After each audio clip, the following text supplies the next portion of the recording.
Hey guys, this is Hell Hades. This is a Watcher of Realms video. Guys, got a cool new event that's just kind of popped up in game. The Crawling Dark. I guess make sure you add it to your calendar because that gives you a juicy little start to the week with some XP and some diamonds and some stamina. But let's go into what this is all about. We've got new heroes. We've got a new event. So let's find out what we can find out. So again, Watcher of Realms. If you ever watch my videos, why would you put such like low res visuals in the game? It makes no sense to me. Literally makes no sense. Does everyone else get this same kind of like feel of your visuals are so good? Why do you do such a low res image here? It makes no sense to my brain. Anyway, Crawling Dark. So starts on the 10th of the month. So that's going to be towards the end of this week. Going for a week. Let's just go through it. So we've got stage introduction here. The event's got 6 story stages and 4 challenges in total.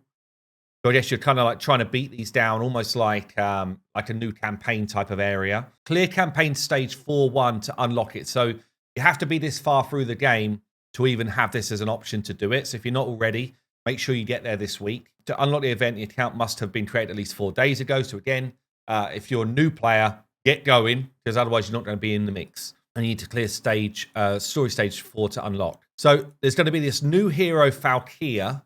I've got access to some images and some visuals on this, which I'll go through her kit in a minute. You can try out Valkyria for free in all of the story stages, so we're going to be able to use her.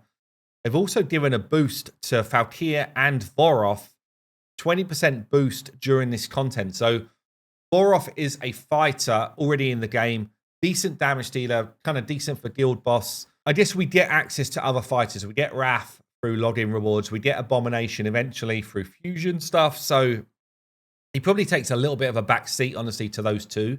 But he is a good damage dealer. So I guess bear him in mind if you've got him sitting in your kind of roster right now. Stage tips.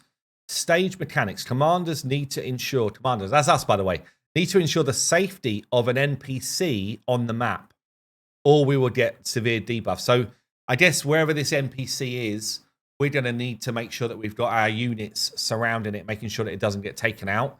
Otherwise, we're going to be getting slammed. In challenge mode stages, bosses are equipped with powerful AoEs. So I don't know if that's going to hit the whole map or if it's just AoE around them. But anyway, and it hit. Oh, there you go. That can hit all units. So potentially, it's going to be a map-wide damage. Not sure. They've got high defense, high magic resistance. In order to deal with the bosses effectively, recommended heroes are Valkyria, Nocturne, and Silas. So Valkyria's got some true damage in her kit. So has Nocturne. I'm not sure about Silas, actually. Maybe that's the vibe, though. Like, these true damage dealers are the way to do significant work. Don't know. Rewards here. So we've got... So you can actually pick up Vodoff as a reward. 2 of these artifacts, I guess I'll see if they're already available on the Forerunners. What they called here. You can complete event stages and quests to obtain sigils of yore, which can be used to redeem these. So I'm not sure what these are called. I'll see if they're on the Bucket's website. And then we've got a summon event running at the same time. So this weekend... Oh, okay. So Calypso, who is top tier, will be on a 10 times. Plus a new hero here. So we're going to look into this hero as well. A healer. And then in terms of the epics, got this tank already. Half decent, but nowhere near as good as the one you get from the Void Rift, honestly. Probably useful for like... I call it Faction Wars because that's what I know from Raid. But you know where you're doing like the faction trials.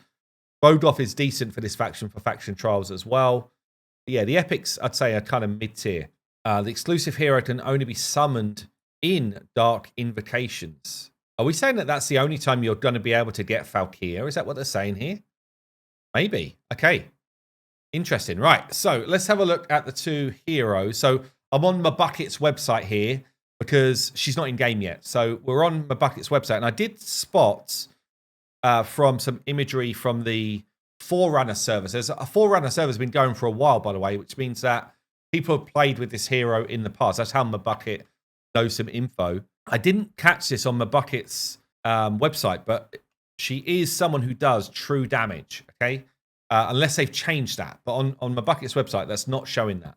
But anyway, we've got a fighter here. So let's go through the kits. After performing basic attack 20 times, she gains Demon Slaying Stance that lasts for 25 seconds. Additionally, gains specialized attack speed. I wonder if that means she can't have her attack speed boosted. Some heroes have got weird language around attack speed.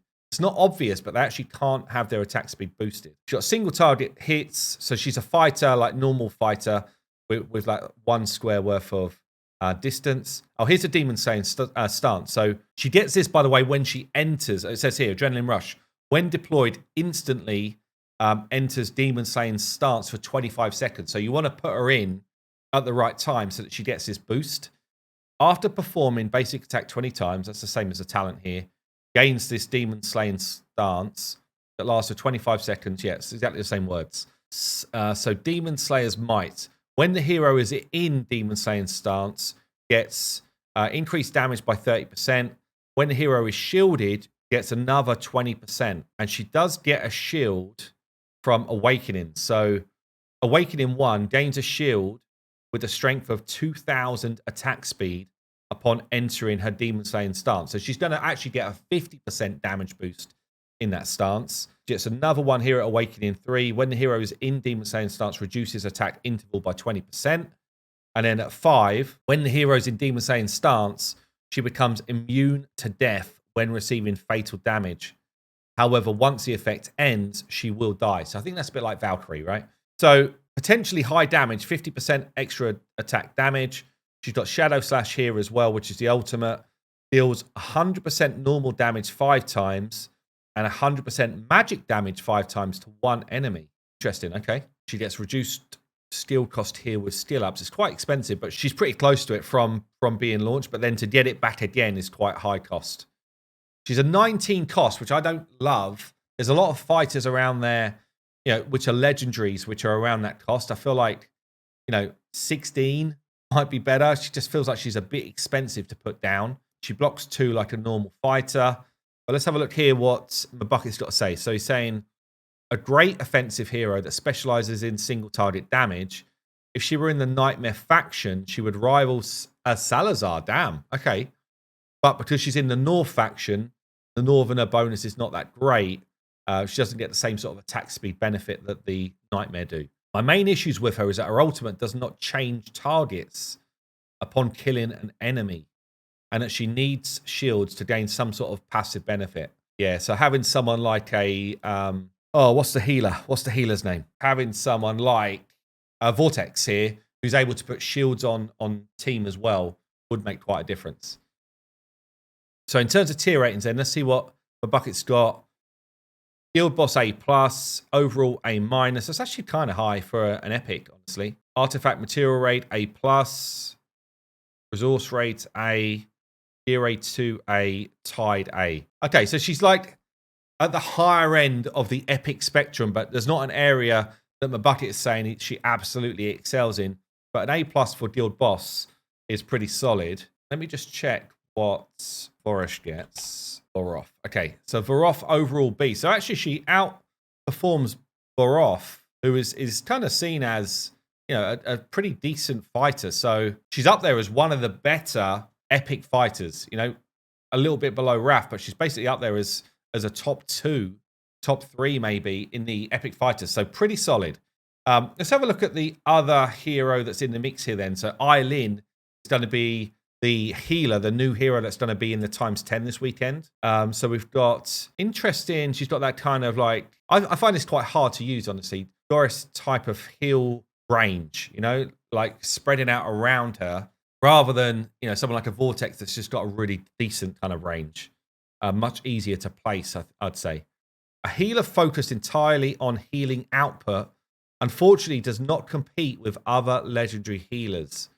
Eileen falls short in a few areas, the most important being that she's got no form of utility or supporting buffs. Okay. Her other major downfall is that no content requires constant healing on a large number of allies. Guild Rate 2 is the closest, and Elo and Sadie handle it significantly better. So it sounds like at the moment, in a current state, she's not up there as like a top tier healer for like legendary. I wonder how she'd perform against like epics actually. And yeah, overall B+. Damn, okay. So this is not someone that we're kind of like crazy wanting to go all in on. According to my bucket and his tier list, it's normally pretty solid. If anyone's got her, though, on the Forerunners and thinks differently, please do comment down below for people that are newer to the game. So what's going on with her ultimate here? When triggered, increases the hero's healing multiplier by 70%, speeds up heals by 100%. She's got attack-based healing, which is not brilliant, honestly. Rather have HP-based healing, ideally. Okay. And I'm kind of interested in Calypso myself, because this is someone who is actually very, very solid. I love that. I'm just good at late game. Mysterious. So let's have a quick look through her kit. 100% damage to enemies, prioritizing airborne units. Summons a Seal Stone, which attacks together with its summoner that deals damage to the target every time Calypso attacks. This is the ultimate. Up to 4 can exist at the same time. Just pretty certain that she does obscene damage to the guild boss. After 9 attacks, the next attack deals 150% damage. The caster and Sealstone gain the Eldritch God's Blessing every 35 seconds. Thought she was one of the ones that does obscene clan boss damage. Let's have a quick look on my buckets again. Calypso. Guild boss. We've got her as A+. A good single target marksman that builds up damage over time. A main drawback is how long it takes for her damage to come online, which has noticeable impact on her usability. However, with a Piercer Lord, Calypso can perform decently and is very powerful guild boss with Aracha. Okay, so not as good as I thought she was, actually. So, I don't know, in terms of summons this weekend, feels like there's not really any crazy ones in the mix. But I guess it depends what other events are around the outside of it as to whether you're going to need to do some summons to gain other stuff. I guess I'm looking forward to seeing what this event is like. These 2 artifacts, I don't see those on that list, actually. So maybe they're brand new. Maybe they are actually brand new. I'm not seeing these artifacts on my buckets list at all. So again, if you know what they are, then let us know. But there you go, guys. We've got a new event coming this weekend. Let me know what you think. And yeah, good luck if you're in the mix. I've been Hell Hades. I'll see you soon.